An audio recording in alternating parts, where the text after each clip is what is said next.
we go. Let's rumblefish.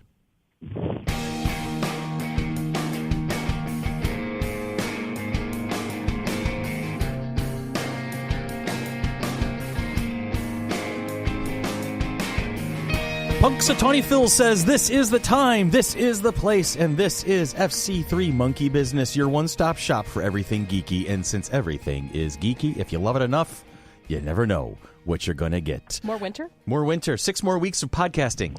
Woohoo! That's a thing. At least. 6 more years of podcasting.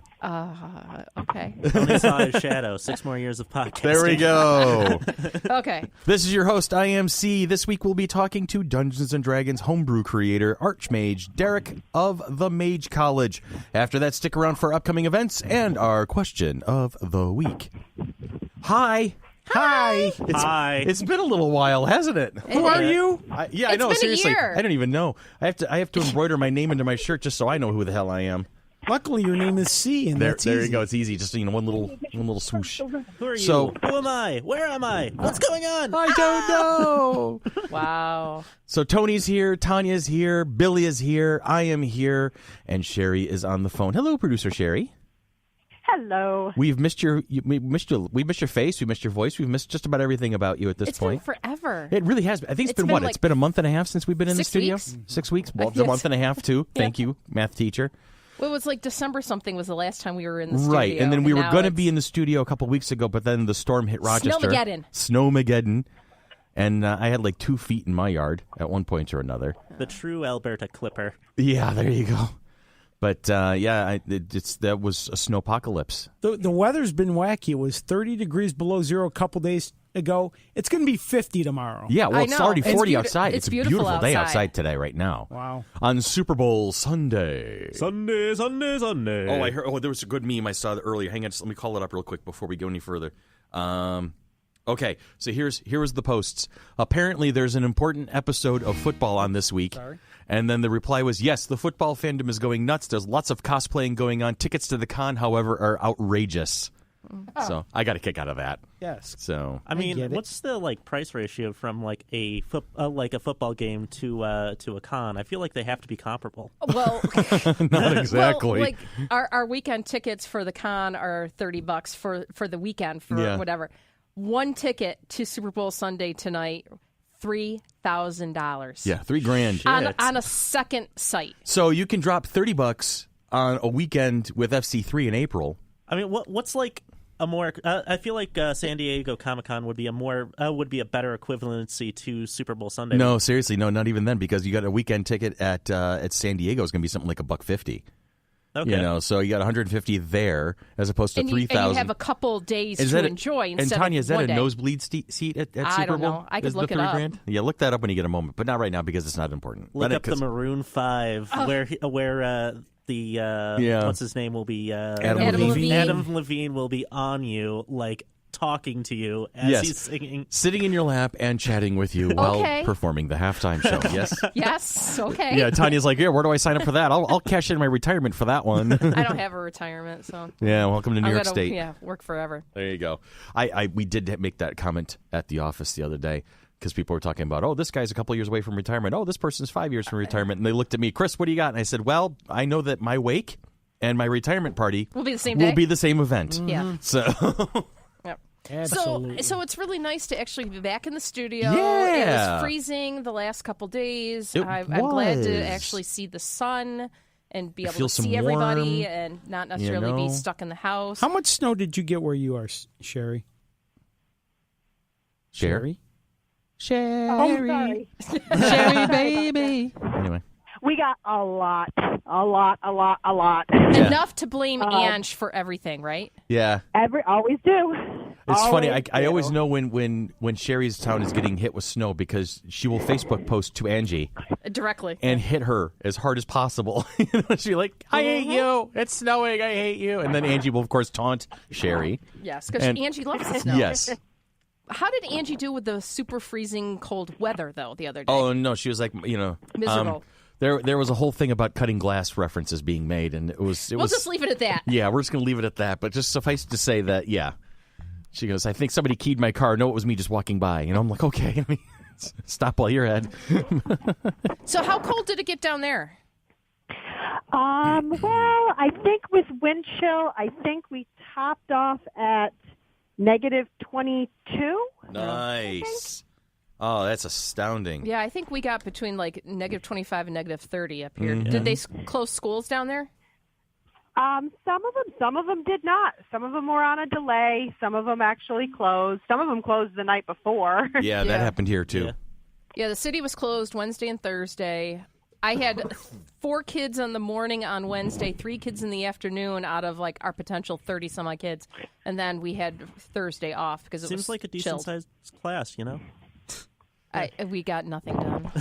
They played board games. Yes, we were playing amazing. categories for a good portion of the morning with a student. Meanwhile, Billy and I were slugging away at our regular day jobs Chris, without even a break. Yeah, radio doesn't close. Yeah. Chris kept getting pictures. Look, I'm playing categories. Look, I'm playing Skippo. Look, I'm not doing anything. I actually had an interview.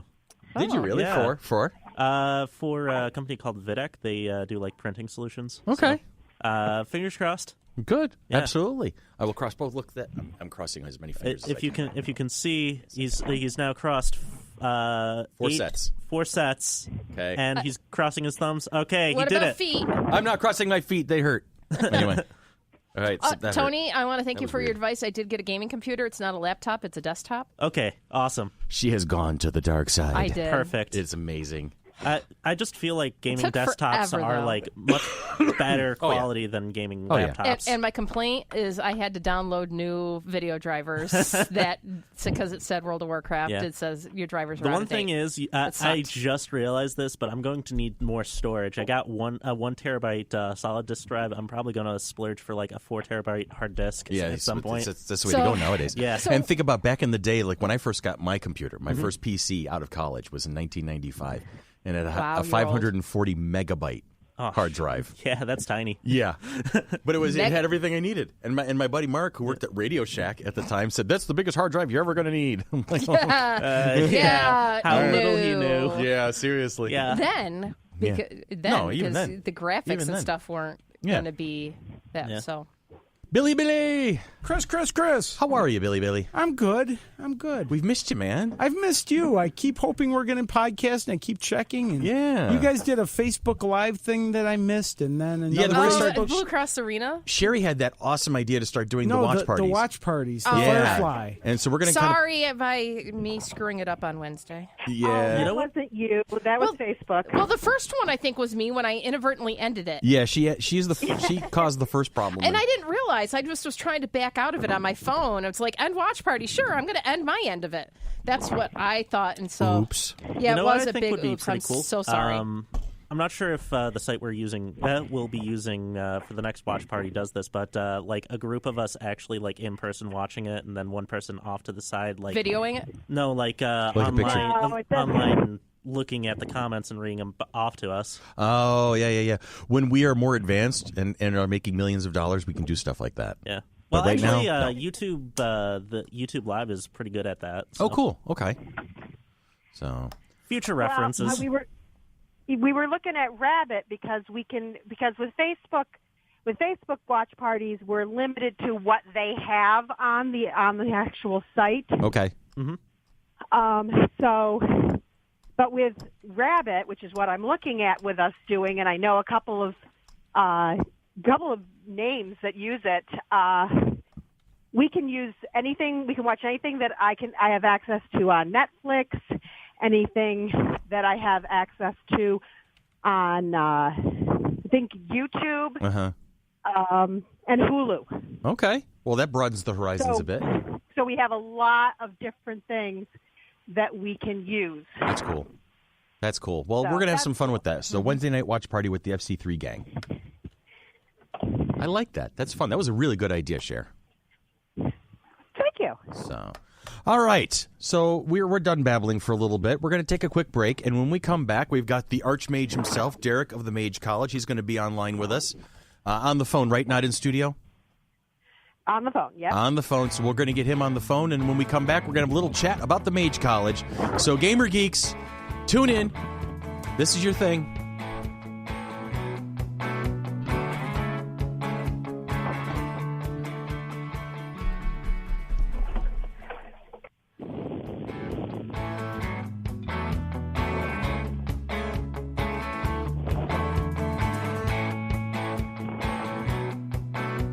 Ever since its humblest beginnings in 1967, Dungeons & Dragons has never been a game about strict adherence to rules and regulations, despite what many of the people we've played with have said over the years.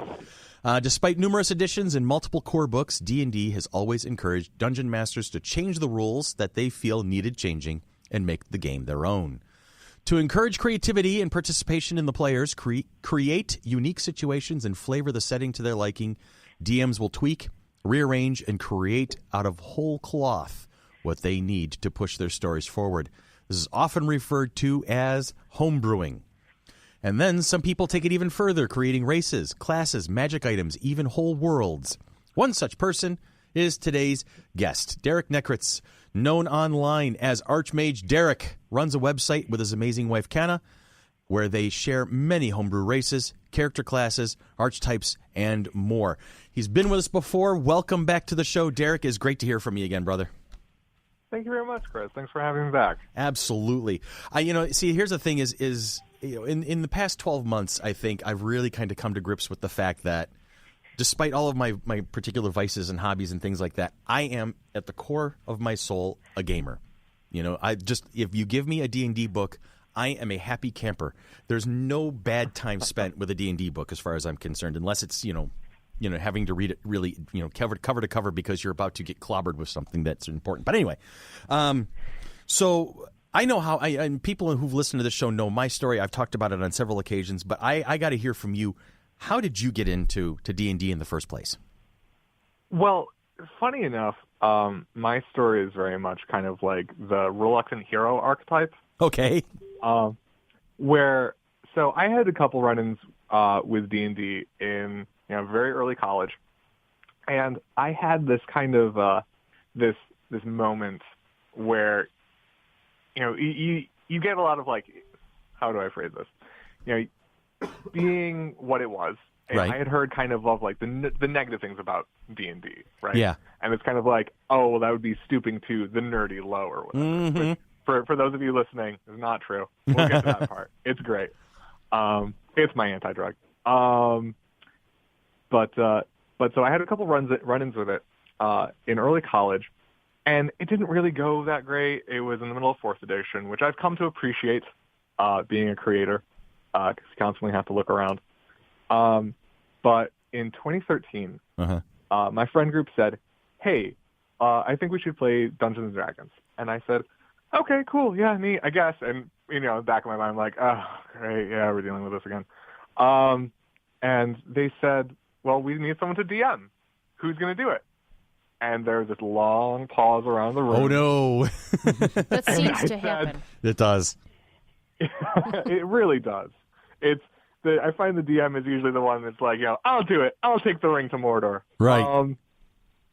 Though I don't know the way. Right. So I said, okay, you know what? I'll do it. And in the back of my mind, I'm like, okay, well, this is going to be either kind of fun or awful. And fortunately for me, I had a background in acting and spending time at, I grew up at Sterling Renaissance Festival. That's how Sherry got to know me. Right. Before I was an idea. Sterling back in the glory days. Yeah, absolutely. Oh, capital G, glory days.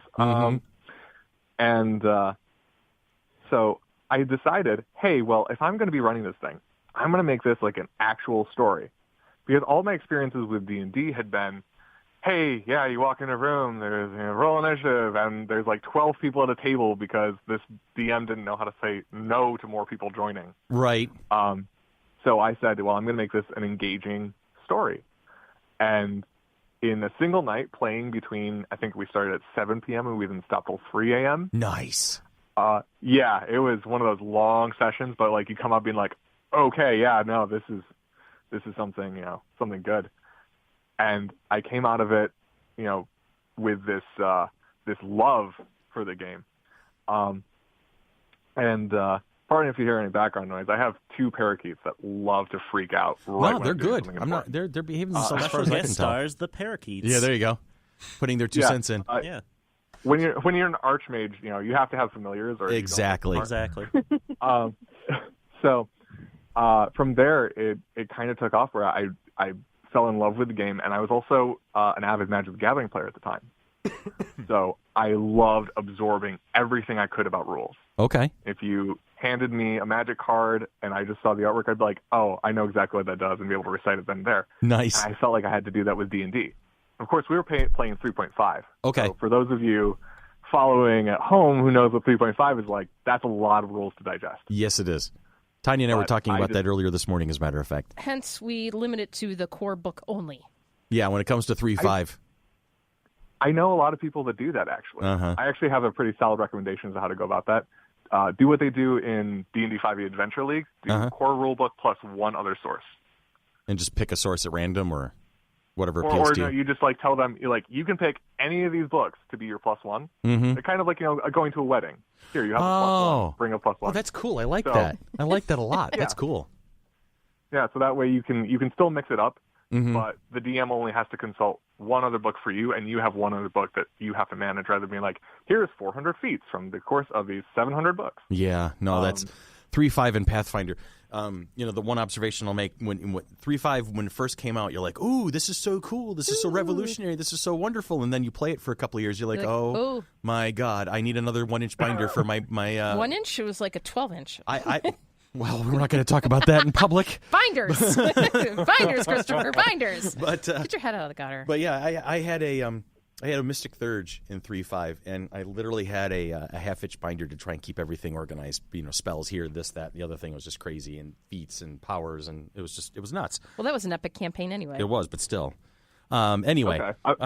I'm going to keep that in the back of my mind because I've got something fun for you later. Oh, good. Now, yeah. So you kind of dabbled a little bit in fourth when you first were introduced to the game, but then when you became a dungeon master, you were jumping in 3.5. Then you throttled back from 4 to 3.5, and you were creating your own content right from the jump. Did you entertain modules that were already pre-printed, or did you just jump right in and start crafting your own stuff right off the bat? Well, I started crafting my own stories. Okay. I didn't understand rules at all. I mean, I understood them. Like I would take them and be like, okay, these are the rules, and this is. But it wasn't until about 5e came out, okay, that I started feeling the urge to create mechanics. Okay. Which I even then tried to avoid. Like again, my reluctance was still there, and that carried with me all the way till I started the Mage College. But part of the reason we started in 3.5 was that it was very much guided by the criticism of 4E. Right.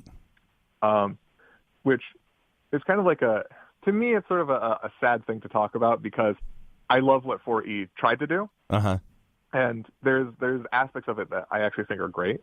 Let me ask you, because I have my own impression of 4E. As a matter of fact, I've discussed my opinion in probably unfortunate levels of detail with Jeremy Crawford when we had him on the show a couple months back.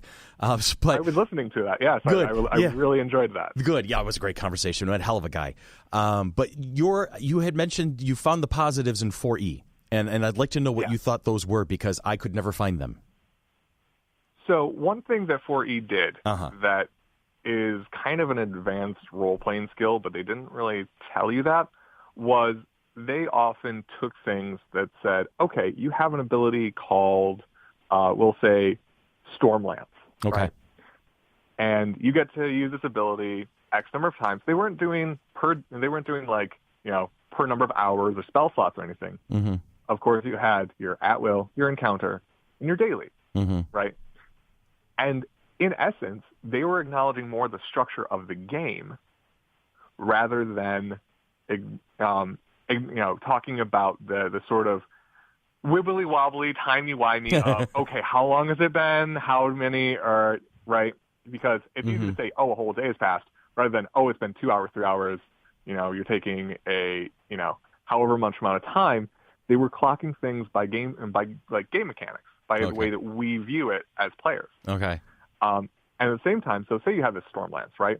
They would have had a quick blurb like you conjure a pillar of clouds and lightning to thrust at your foes. And then they just gave you what the rules did. So it would be like your, say, intelligence versus their reflex. Mm-hmm. And they gave you the damage, and that was it. Mm-hmm.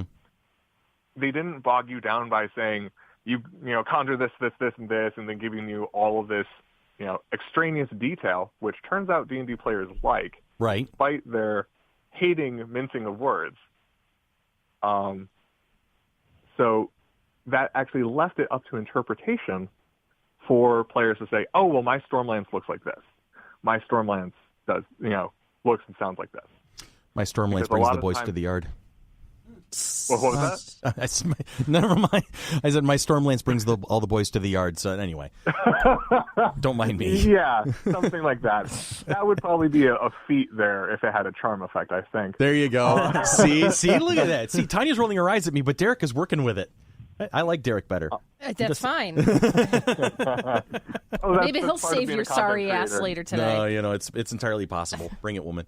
Anyway, so you were saying, though. So what this does is that allows you to reflavor characters, and reflavoring is really the first step in Homebrew. Gotcha. Because there is, and I'm going to plug a friend of mine, a guy by the name of Rich Howard, who worked with Tri-Valley for a while. He's an awesome game designer. He wrote a class called Alchemist, and I found it very early on in my days of playing 5e. Now, of course, part of the problem with playing 5e as opposed to 4e is that you get that like huge like background fluff and flavor of everything, right? Mixed in with a moderate amount of rules, not so light as to say if you were playing Dungeon World, but something that it feels like, again, like you're playing D&D. It brought back that sort of 3.5-ness without hammering on 1,000 things you need to keep track of. And so when I picked up the Alchemist class, Alchemist says, basically, your spells look like gadgets. You decide what those look like. Oh, cool. Okay. And that's it. Yeah. It gives you the chance to add your own kind of spin to everything. Bingo. Got it. And so I picked up playing a poisoner, who is this really creepy, like, monotone wood elf named Vandalis that just enjoys poisoning things. He basically is like a cobra in humanoid form. Yeah, okay. Essentially. He's just like, I wonder how much poison this gnome's body can take before he keels over. So some men just want to watch the world burn. I got it. Yeah, kind of. Yeah. And then he's a forensics expert, and Okay. that's like the best part. Yeah. So I get to flavor this alchemist, where you might think, oh, well, I'm going to use like little vials and stuff. No, he's using poisons. He uses a cobra familiar. So I got to learn to flavor everything through the lens of one character. Okay. And that builds part of a foundation of how you go forward and create other things. Exactly. Got it. Because one part of it is that, take, for instance, the Battle Master in 5e. Mm-hmm. Battle Master is this really, like, kind of bare bones. Like, it's still doing fun stuff. Like, you can disarm people, you can feint, you can do lunges. But what if I told you could play Battle Master as though it was semi-magical? Your lunging attack isn't just you jumping forward and going, ha-ha, but it's instead a miniature teleport. Okay.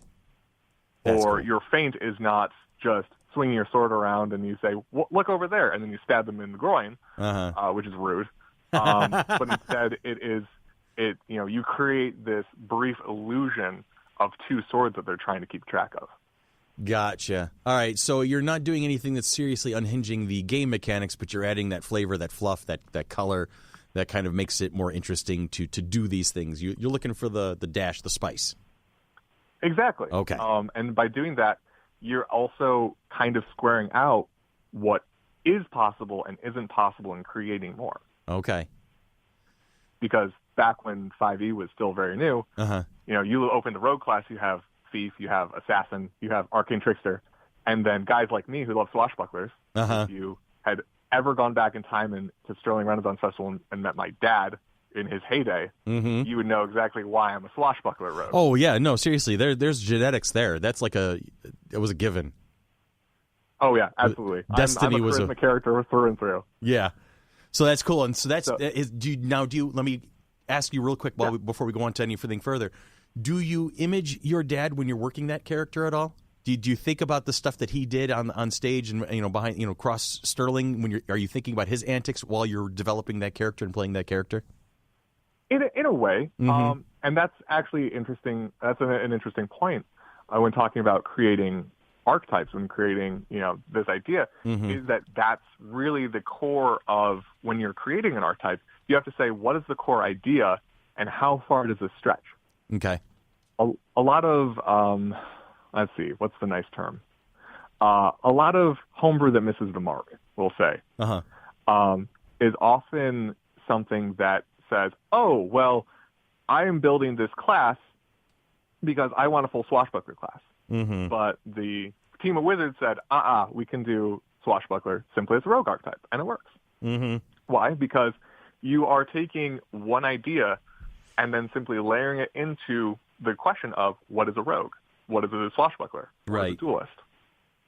And, the idea of that someone can bring this kind of panache and blend it into a single precise strike after this, very elaborate, flourishing combat. Mm-hmm. And, so in the idea of what's a swashbuckler like Three Musketeers, or even, the example set forth by my dad at Sterling, or, watching Pirates of the Caribbean for 8 hours straight because, that's your friend group at the time or whatever, before Johnny Depp was weird and awful.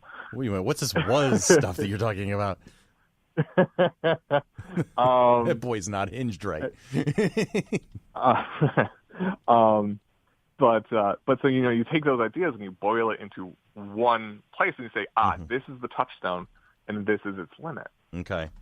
So if I wanted to make a character that's like any of these things, there's all these different ways to do it before it comes down to personal preference, and it's this kind of gray area where the sort of creative process goes. Okay. Now, so you're not creating your own edition per se, but you're finding your own ways of tweaking the current edition. In a way. Okay. So one thing that I might do, because like I said, it's a multi-step process. Right. I'm figuring out can I reflavor something. So can I just say, hey guys, this is a cool way to play Battlemaster? Or am I saying, okay, tell you what, today we're making a brand new Paladin Oath with new mechanics and new rules. Mm-hmm. Which I actually didn't want to do at first when I started the Mage College. I was like, I have no idea what I'm doing. I'm not gonna mess with that at all. And then eventually people started paying me to do it and enjoying my stuff. Wow. Yeah. There's the paradigm for you. Yeah, exactly. One of my favorite lines from Dark Knight is, now if you're good at something, never do it for free. Yeah, there you go. I often do it for free because, I'm just an altruist. Now, so you're basically saying this is kind of what led you towards creating the Mage College? More or less, okay. Yeah. This was kind of this weird kind of area I had to navigate in a way, because that's sort of yes, that's the process, but that's also the same path I took. It's the past and now have been very wibbly wobbly, timey wimey. I love the fact that that's twice now that he has mixed D&D and Doctor Who, two of my favorite things on the planet, and he's just weaving them together like a scarf. It's kind of awesome. I'm rolling with this so far. The scarf's going to be 12 feet long. 19 from tassel to tassel. Let's get it right, shall we? Okay. That's why you bring a writer to a metaphor fight.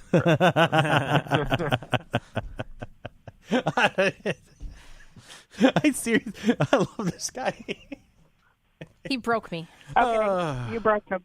You broke Chris. No, it's fine. With Tanya, all you got to talk about friction. You're fine. There's a long story there, and we're not going to get into it right now because we're talking about the Mage College with Derek Nekritz at the moment. If you've been listening all along, you're picking up a lot of great stuff. If you've just started listening, then what's your problem? You go back and rewind to the beginning and listen all the way through. Do it right this time. Now, it's not hard. So let's talk a little bit more about the Mage College. You've got this. Is it all up and running now at this point, or are you satisfied with where it is? It's evolving. It's evolving. Well, yeah. It now has it somehow grew a Neanderthal forehead, and we're trying to reverse that. Our wizards are on it right now. It's constantly evolving. Me and my team, my wife Kana, and our friend Natalie, who we call our tactician, basically is where, even though I'm the boss and the lead designer of things, we brought on Natalie recently as our tactician to keep me on point. Nice. Because God knows when your favorite colors in Magic the Gathering are blue and red, you have the work ethic of Doc Brown from Back to the Future. Love it. Love it. So our team, we have focused on really bringing the Mage College Summer Very Good in 2019. We recently got the domain name, themagecollege.com. Okay. which is a lot easier than throwing in themagecollege.wordpress.com, which still works if you want to be archaic and use that link. But no, it's themagecollege.com, and that's your website. We can find you there. Yeah, absolutely. Good deal. Okay. We just reskinned it. We just redesigned it. I was looking at we're still working on it. I was looking at your the mobile version. It was very well designed. Oh, thank you. It's mostly WordPress's work. I just choose the theme and the colors. Woohoo! Tony's very particular about stuff like that because Yes. we've seen some poorly formatted stuff over the years. So, Yes. but And recently. and But- recently, It makes if I see a poorly designed anything, I get very upset. it was other convention, right? Anyway, No, I've I'm not been even. to those It's even websites. more recent than that. more but- recent than that. But Okay, we're not going to go into it. but so no, so you reskin, you're redesigned, reborn, as it were, and themagecollege.com. And what are you creating there? What is the overall, I guess, goal of the Mage College? Lots and lots of money. I'm kidding. Sign me up. Yeah, seriously, we'll be partners.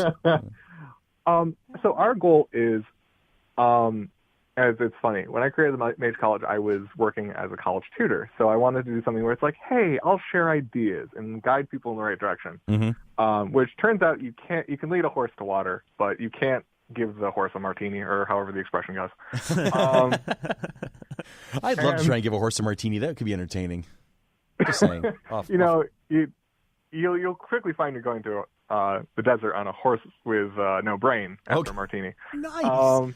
Man, Not he's to be confused with no bam, name. Bam! No, he's on fire today. I love this kid. All right, I'm sorry. Keep going, man. And he's considered a kid to you because he's like in his 20s, Everybody's right? a kid to me. So, I'm 27, so Yeah. I consider myself a kid too, because compared to a lot of the other creators out there who've been at this forever, I'm just like, hi, I've been playing this game for 5 years. Which is wrong I took a on break so from many the levels. game for 5 years. Sometimes you have those sessions, yes. Yeah. But so when I had created it, I wanted to give it something kind of like hey, let's lead you to some fun ideas. I'm Cool. not telling you how to play it. I'm giving you venues to explore. Right. So one thing we do is we talk about how you can build characters, like through our multi-class mastery articles, where we talk about, hey, this is a cool multi-class build you can make, not for the sake of optimization, because I personally don't care for optimization. Yeah, you and me have the same Back thought in the there. Magic the Gathering days, Yeah. I don't need to play Magic the Gathering with my D&D characters. Mm-hmm. I instead enjoy playing thematic characters, Mm-hmm. which is kind of like our second, do I homebrew this test of can I make this meat theme? And multi-class mastery explores that. So we had one with, what's it called? Master Thrower is what some people might know it as. The idea of like that kind of like bullseye-like character where you can just throw anything and be really good at it. Okay. It's a whole recipe of how to make a character like that. Gotcha. Or maybe talking about how do you create a character and on a theme and make the mechanics fit them, or how do you make those choices? Mm-hmm. And nowadays we kind of like once or twice a month we'll put up a free piece of homebrew material that's brand new, that's completely exclusive to there.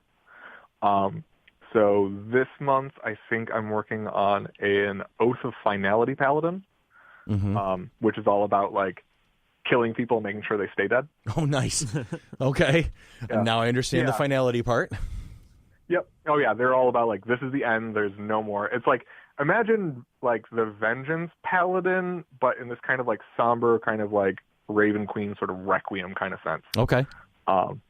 So that's something you can look forward to. And then some of like other bits of our time, we're also releasing playtest material for our products on DM's Guild. Mm-hmm. So Okay. this coming week, I am previewing a new spell that will be in our upcoming Golden Eye's Guide to Warlocks, Part 1. So people get to play with those things, and then it's also about generating interest to the Patreon, which has more exclusive stuff. It's a lot. But That's cool. Good More or luck, less, though. That's awesome. It is a full menagerie of fun things to play with. Okay. So you're doing a lot for character building, for play building, things like that. But you're not. Are you doing anything with world building? Are you talking about how to put together a dungeon, how to put together a town, how to put together whole cities, how they fit together, things like that? Currently, I haven't done much of that. Okay. Mostly because that's not how do I put this? So you know how there's that one guy in the room who goes, "I guess I'll be the dungeon master." Mm-hmm. Turns out for every one guy who says, "I guess I'll be the dungeon master," there's 10 more people who want to be the player. Yeah. Yeah. So I'm familiar. Yeah, exactly. So oftentimes, the volume of my articles that are geared towards character creation are for the people who want to play characters. Gotcha. And that's often, by and large, mostly who you get. Okay. I say this as a person who's maybe could count the number of times I've been a player with some appendage of my body. Oof. So, that being said, of course, that's stuff that I want to get into. Uh-huh. But telling someone how to DM is a lot harder than telling somebody a way that they might be able to play. Right. No, I agree. I hear your point there. Mostly because, DMing in this sort of way is a much more exploratory venue where, you have a session and go, "Damn, I did not describe a single smell that whole session. I'm the worst." Or somebody else will say, "Oh gosh, I haven't had a single good NPC name come up. I really got to do XYZ." Right. And a lot of that's been explored. And as somebody who is known for creating, homebrew or third-party character options, a lot of what I do is telling people why I'm not going to do what they want. Got it. Tony, you had a quick question? Yes. Going off of that, what advice would you give to someone who wants to really jump into the world of DMing? Oh, goodness. Don't do I it. would say... Crap. I was did going to it. say drink heavily beforehand. Drink? Yeah, no, seriously. Hence, No. bring me alcohol today. Yes, dear. No, I would say best thing you can do, like the first thing you can do, other than getting a basic grip of the rules. Like, I don't care if you don't know what carrying capacity means. I don't care if you don't know what the high jump distance is. It's 3 plus your strength modifier if you have a running jump.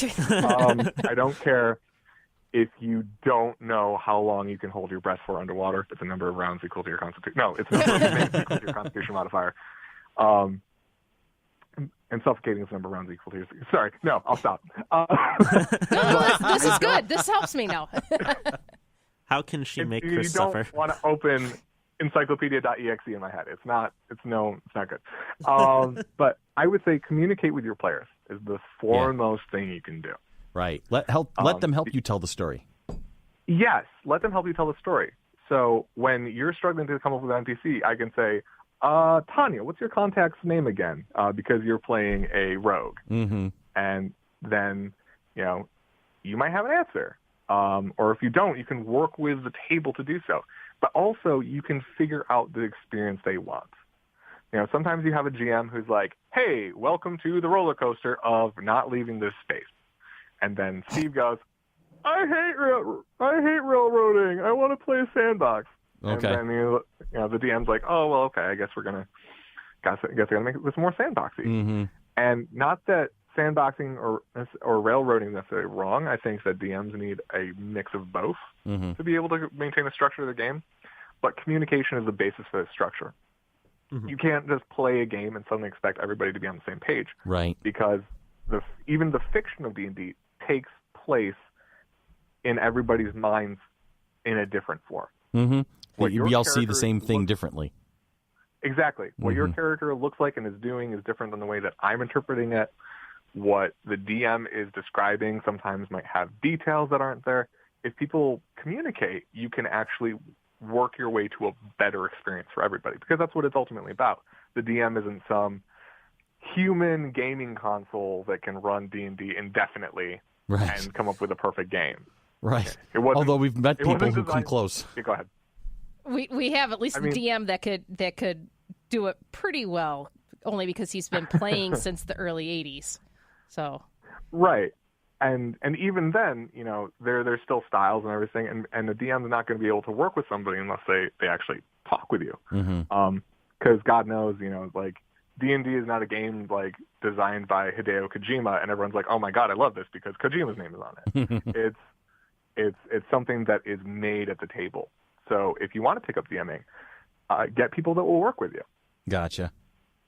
I think we're definitely very fortunate because we have a core group that we've been playing with for A long time now. numerous years. So, granted, back in September, October, I took over DMing. Yep. And which is fun. Which is the first time Sorry to hear in many years, and I'm working on 5th edition, and I've played Basic, 1st edition, 2nd edition, 3rd edition, Pathfinder, Star Wars, whatever. Yeah. So we just started playing 5th edition. I'm like, well, I like the fact that there's only one book. There's not as many. It's not as rules heavy, but there's a certain elegance to 5th edition Yes. that 3, 5, and 4 kind of dropped the ball on.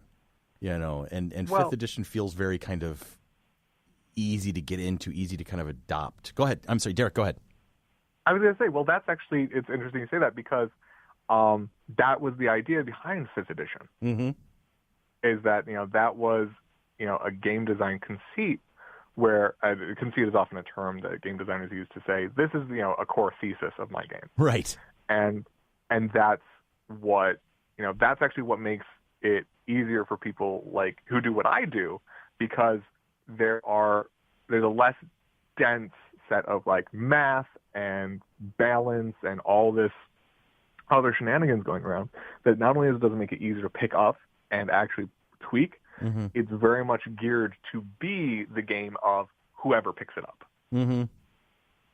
Mm-hmm.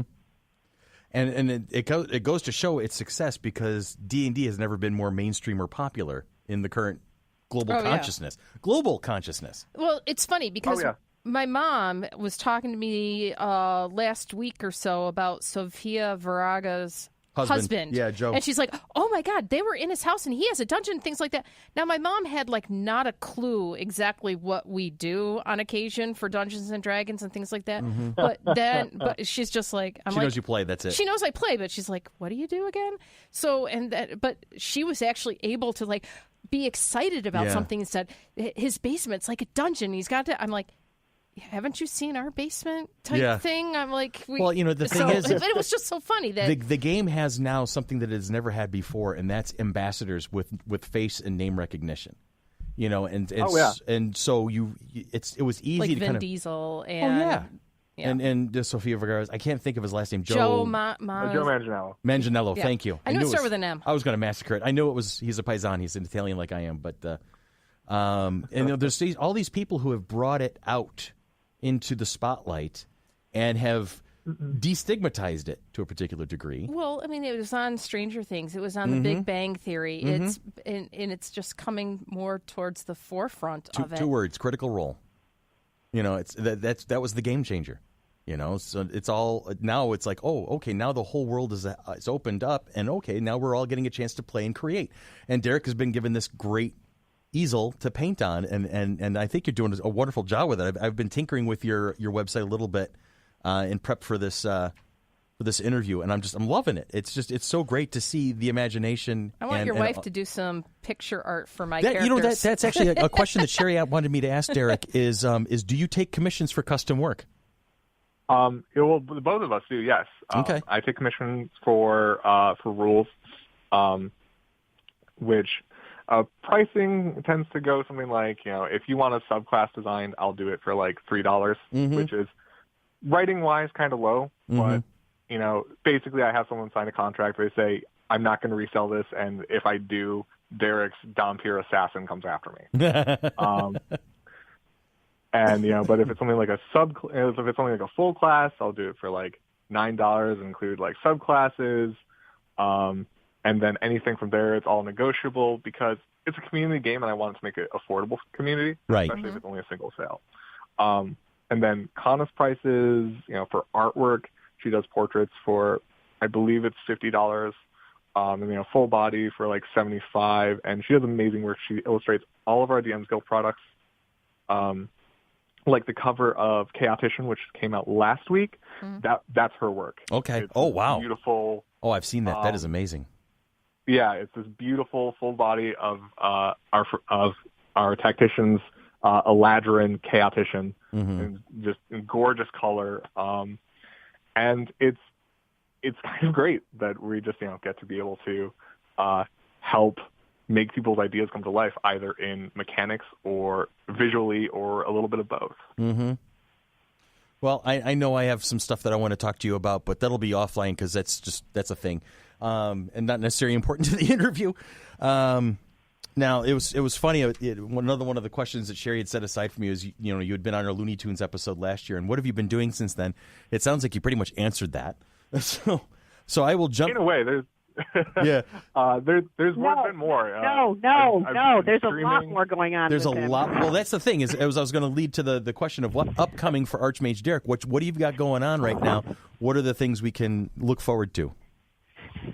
Well, as far as what I normally do, we have Goldeneye Guide to Warlocks coming out, which is an 8-piece installment coming to DM Skills that investigates 8 new Warlock patrons with invocations and spells for each one, art done by our fantastic Anna, and then once all 8 of those are done, it comes out in a deluxe edition where they're all blended together, a little bit, prices shaved off with more material in it on top of that with magic items and like other just fluff and flavor to help you fully create an interesting warlock. And then we have more on top of that. I am in the process of designing not 1, but 3 original games. 2 of them are kind of supplementary. One of them is completely standalone. One of which being like Cards Against Humanity meets Dungeons and Dragons. Woohoo! It's called Whose Quest Is It Anyways? Oh, you know what? I do remember. I remember a previous conversation where you had brought that up. So I want to hear a little bit more about that one. I volunteer as tribute to playtest. Lovely. So we all Whose Quest Is It Anyway is basically it is a series of prompt cards that can be played in whatever system you want. Mm-hmm. It's basically for tables that are okay having sort of a loosey-goosey, wacky fun time. Mm-hmm. So you might say, okay, so you round the corner and you face your greatest fear of, bam, 3 halflings in a trench coat. And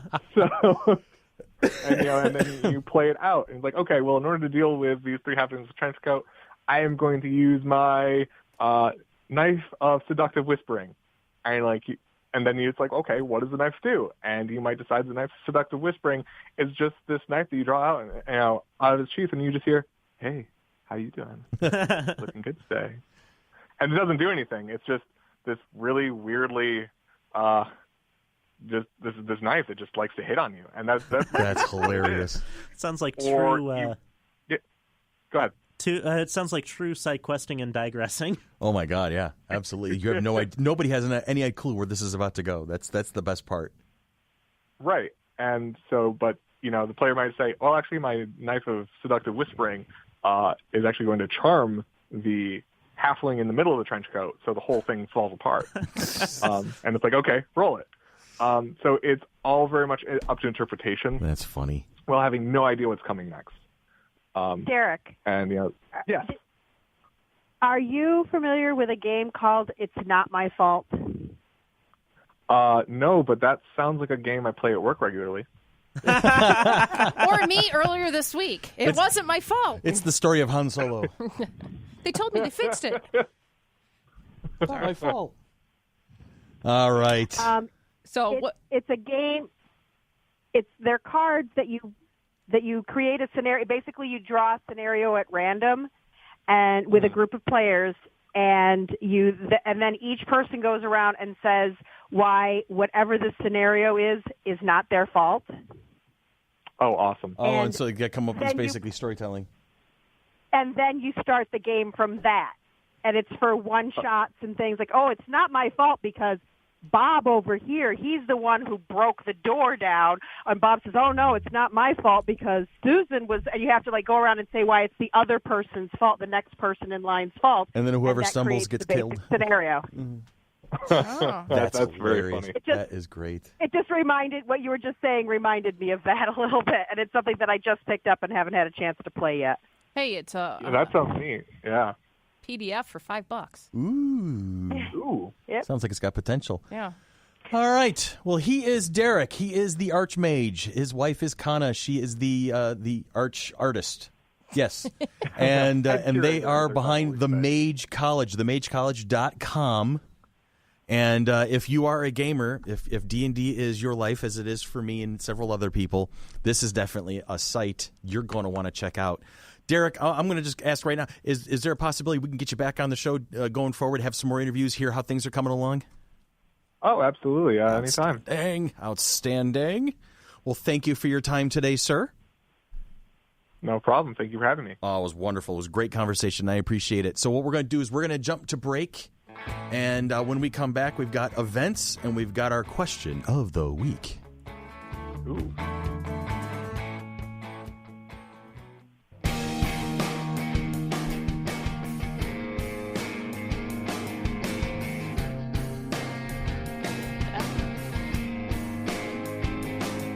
Hey, Tanya, do we got events coming up? Yes, we do. That is amazing. On April 13th and 14th, my microphone is having issues. But only on April 13th and 14th will your microphone have any issues. Probably. Yes, right now it's fine, though. April 13th and 14th, down at the Blue Cross Arena on, was it State Street?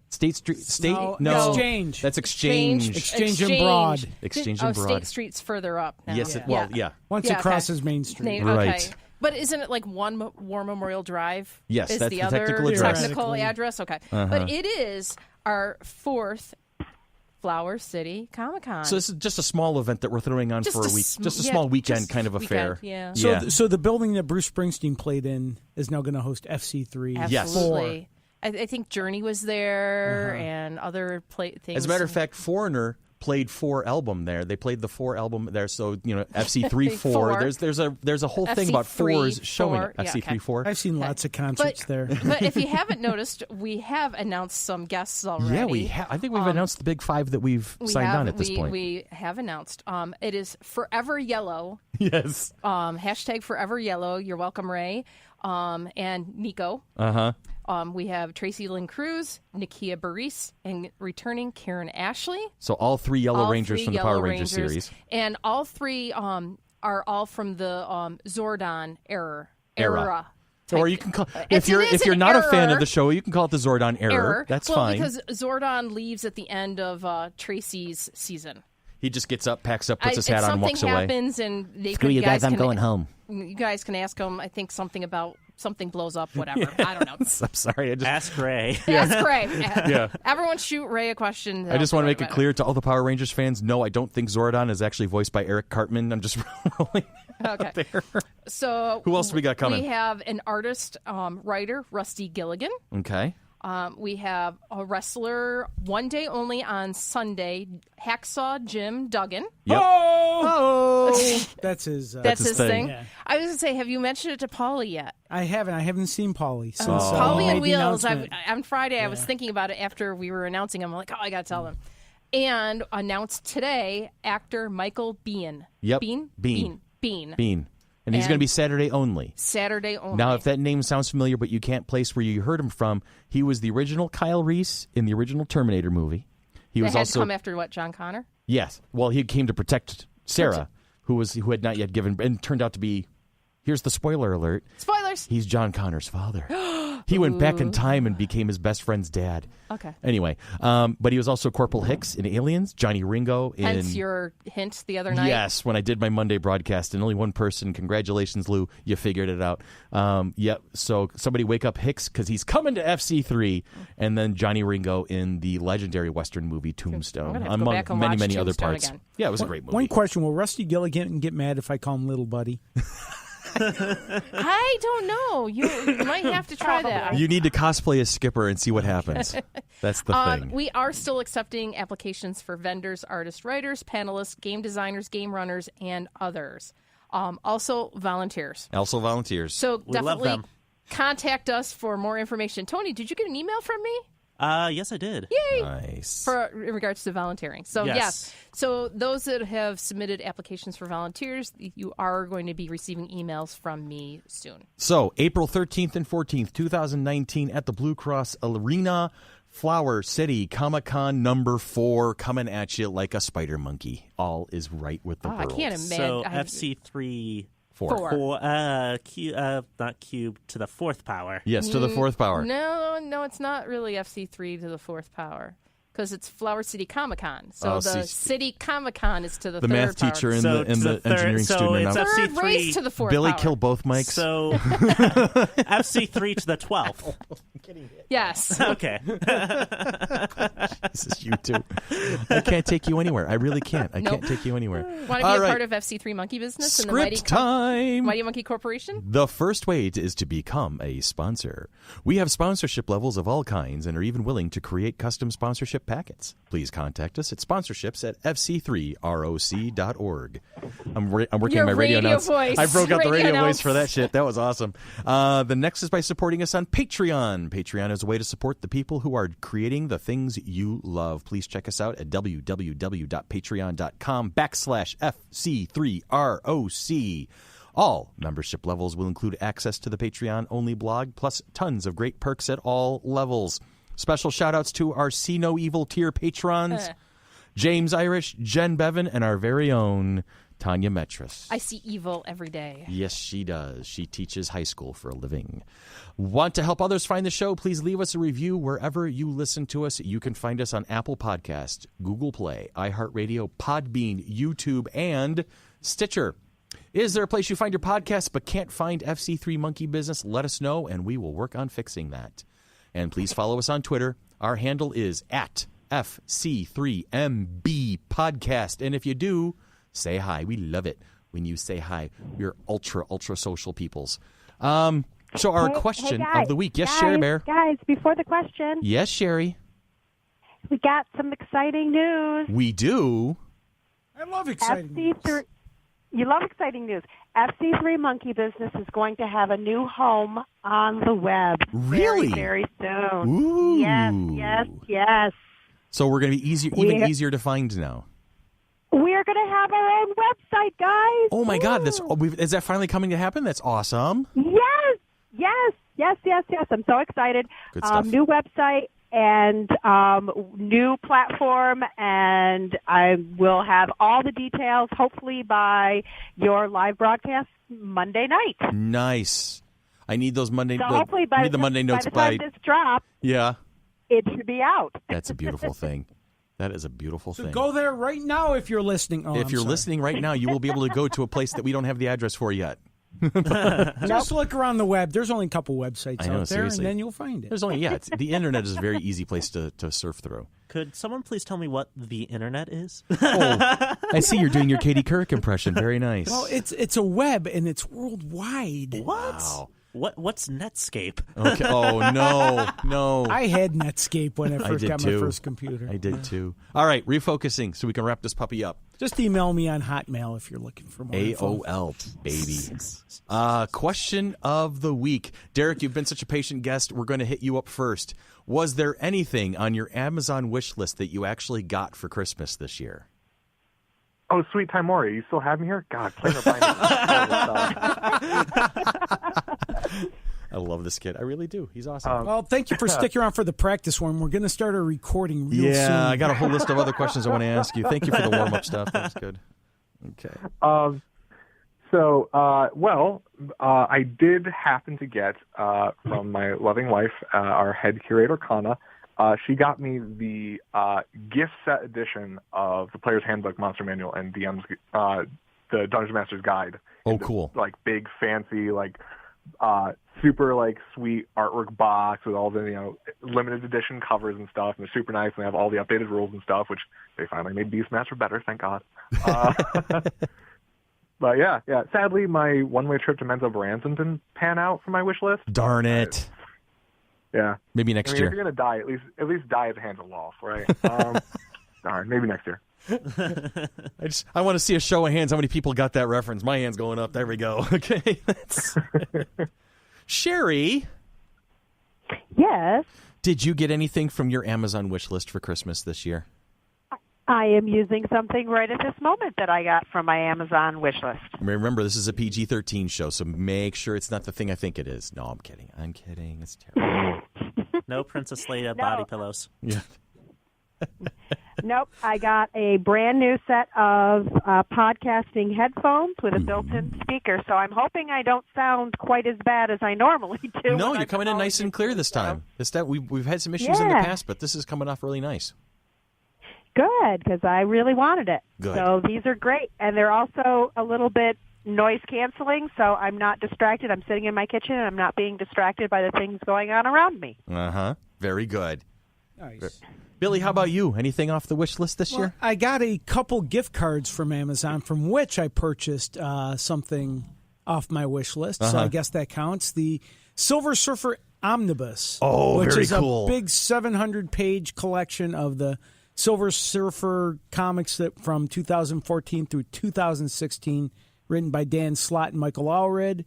Collects the whole series. Like I said, it's about 700 pages, and I got that, and I still have a little bit of money left on those gift cards, so I'm waiting for Spider-Man Into the Spider-Verse to come out on Blu-ray. That was a great freaking I movie. saw it, I think since the last time I saw it. I don't remember, but I still need to see it. I loved it. Oh, it was so good. It's Susan's favorite movie of the year. Of so far, 2018, absolutely. So, absolutely. and so I'm waiting for that. Tanya has walked out, so we're going to keep pushing along here. Tony? Let's see. I didn't get my hippopotamus. I didn't get my 2 front teeth. I didn't get my hula hoop. What did I get? Oh yeah, no, I did. My family surprised me and sprung for some of the computer parts I was wishing for. So I have a fully functioning desktop PC now. Oh, very cool. Yeah, I'm very excited. I got a 1070 GTX graphics card, and that thing is freaking wild. Well, you were saying back when we were talking about computers before, it's not really the RAM, it's the graphics card now that really makes video the thing. Yeah. I mean, RAM is still very important, don't get me wrong, but the big what people emphasize nowadays is the graphics card. Right. The big one right now is the 1080. Okay. They just released the 20 series, so you have like your 2070, your 2080, your 2050, stuff like that. But all that stuff is relatively untested. So, and it costs both arm and a leg, arms, legs, heads. And plural. Yeah, arms and legs, plural. Yeah. All right. Well, that's cool. Yeah, because my answer was no. I didn't get anything off my wish list. So we're just going to move on. We're going to move on. That has been Monkey Business for another week. We are back, ladies and gentlemen. It's great to be home, and we will see you all very soon. April 13th and 14th at the Blue Cross Arena, we will have Flower City Comic-Con #4. Looking forward to that much, very, very much.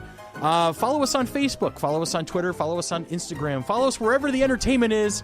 And we'll probably be the ones causing it. I don't know. I lost that one. Okay. About 10 seconds ago, but dun, dun. Dun, dun. I was really good at this last year.